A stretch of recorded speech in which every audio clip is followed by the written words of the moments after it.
Magandang araw sa inyo mga ka-PBA. Welcome na naman po tayo sa ating panibagong vlog dito sa Talking Toshi TV. Yes! Alright.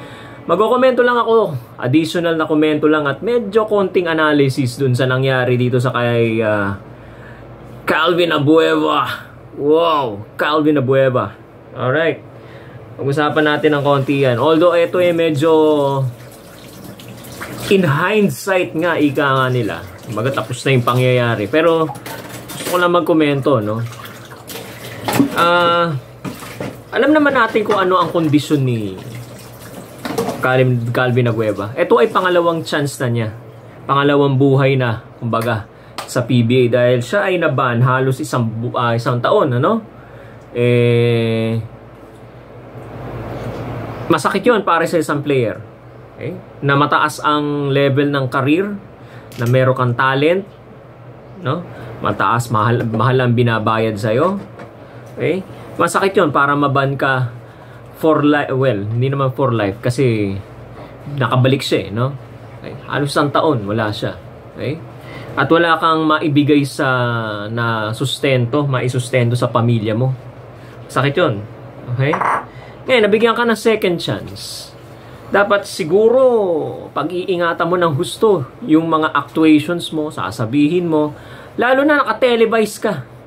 Anytime pwede kang tutukan ng camera. Ayan, natutukan ka na nga ng camera nung medyo hindi maganda ang inasal mo dun sa court, ano, nung nagkasagutan kayo ni Coach George Gallen. Okay?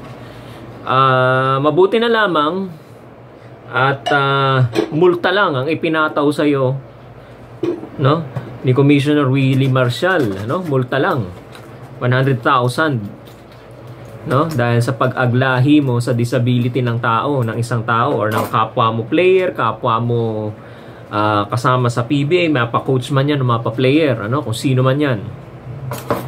Yan. So at least nga meron ng parusa.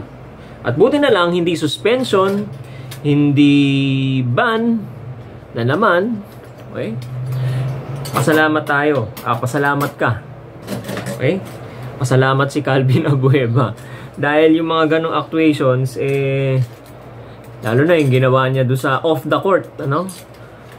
Okay? Yung sa off the court yata, wala naman hindi yata sakop din ng ng PBA. Wala yata sila rules doon. Hindi ko alam, hindi ko sigurado. Pero pinagbati na lang, nag-usap na sila, nagkaayos na raw sila, pati yung mga asa-asawa nila. Okay? Ngayon, balikan na lang natin ng konti yung nangyari doon sa dugout, ano? Kung ang pag-uusapan pagiging mahinahon, mga kababayan, mga ka-PBA, ang unang-unang dapat nagkakaroon ng mahinahon na pag-iisip o pag-uugali. Okay? Na contrary doon sa nakita natin sa video, walang iba kundi ang kanilang mga asawa. Okay?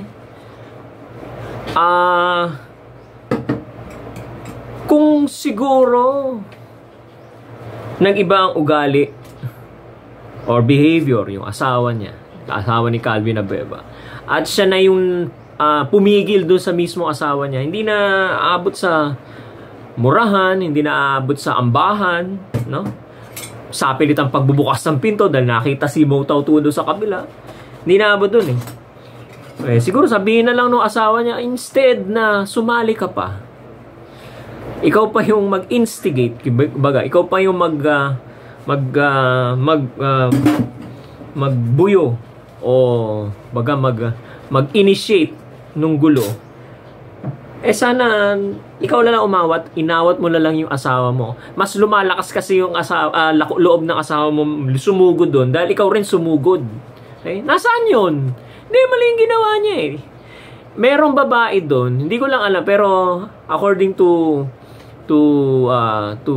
sources, sports analyst sources, asawa pa ng isang player yun Pero siya kalmado lang, inaawat niya yung ewan ko, baka isang asawa ng isang San Miguel Beerman or coaching staff or something. Naawat niya yung asawa ni Calvin Abueva. Okay?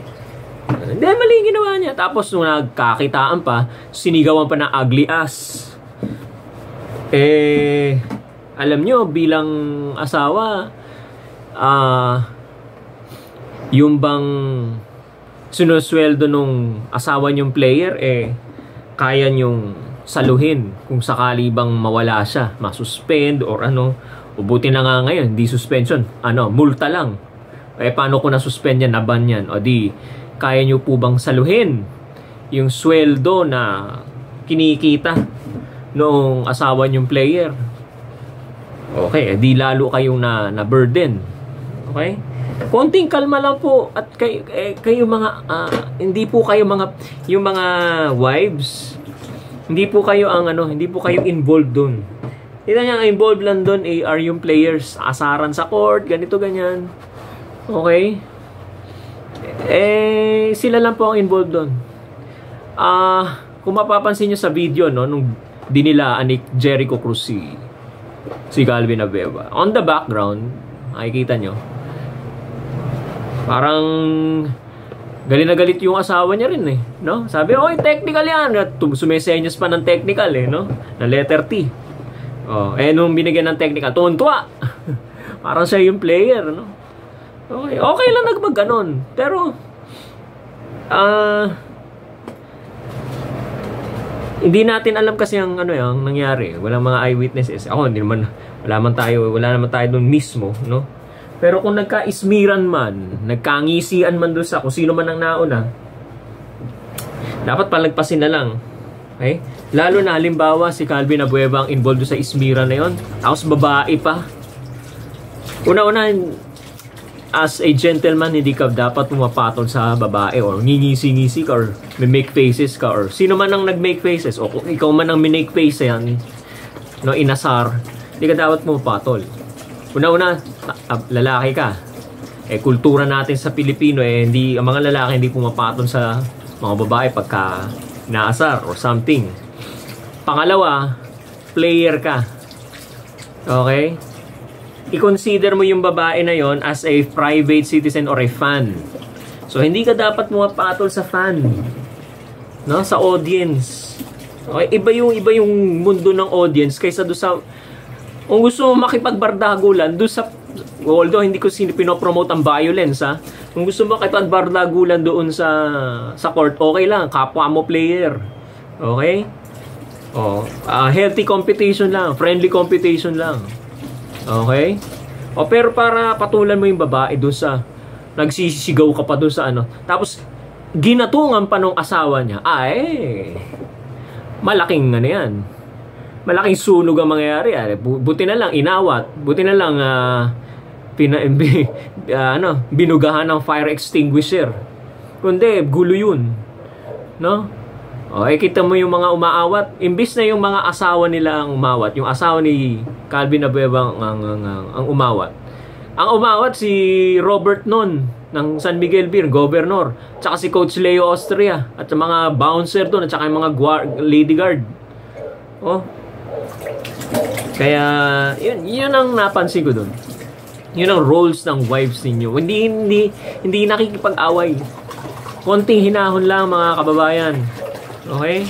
Ngayon, kino-consider kayo ni commissioner na yung dalawang yung asawa ni Mong Tautua saka asawa ni Calvin Abueva wag nang pagpapanoorin sa mga venue. Hindi natin alam kung anong development kung tuloy ba yun o hindi, no? Kasi kayo yan. Calvin Abueva, kung baka nakakapanood ka nito or sino man na makakapanood, you should know better. Second chance mo na to.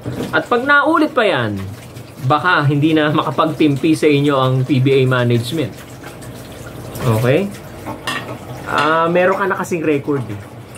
Kahit sabihin mong ikaw yung tama, ang tingin pa rin sa iyo ng mga tao, ng publiko, mali ka pa rin.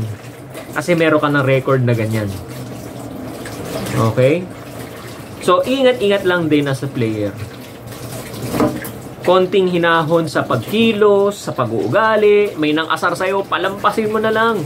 Dahil second chance mo na to Kung papatol ka pa sa babae, tapos fan pa yan, wala namang kinalaman yan sa laro Hindi mo naman kapwa player. Well, hindi ko na pinopromote na kapag ka, inasar ka sa dugout, kapwa mo player, papatulan mo rin. Hindi naman ganun. Pero pagka kukompare mo naman kung papatol ka doon sa player, papatol versus papatol ka sa babae, mas hindi maganda yung papatol ka sa babae. Tama po ba? Okay? Comparison po yun.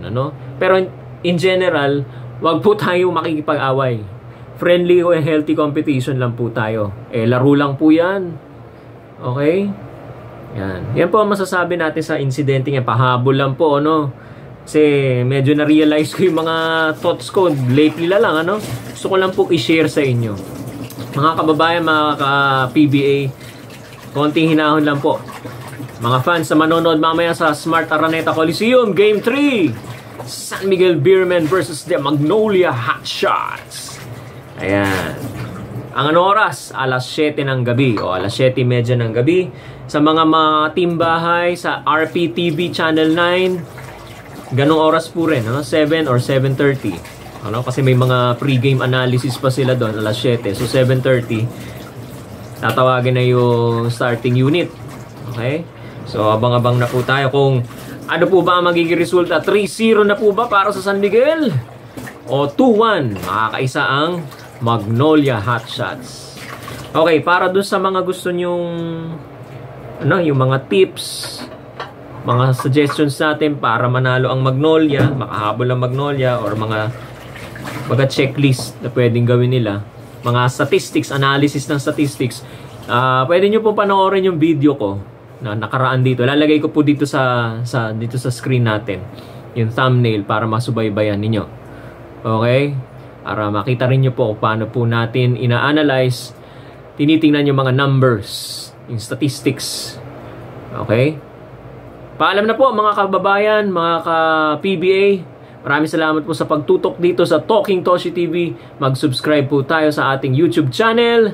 Huwag po natin kakalimutan, ito po ang subscribe. Yan. Subscribe na po. Maraming salamat po at ingat po tayong lahat. Magandang araw po sa inyo lahat.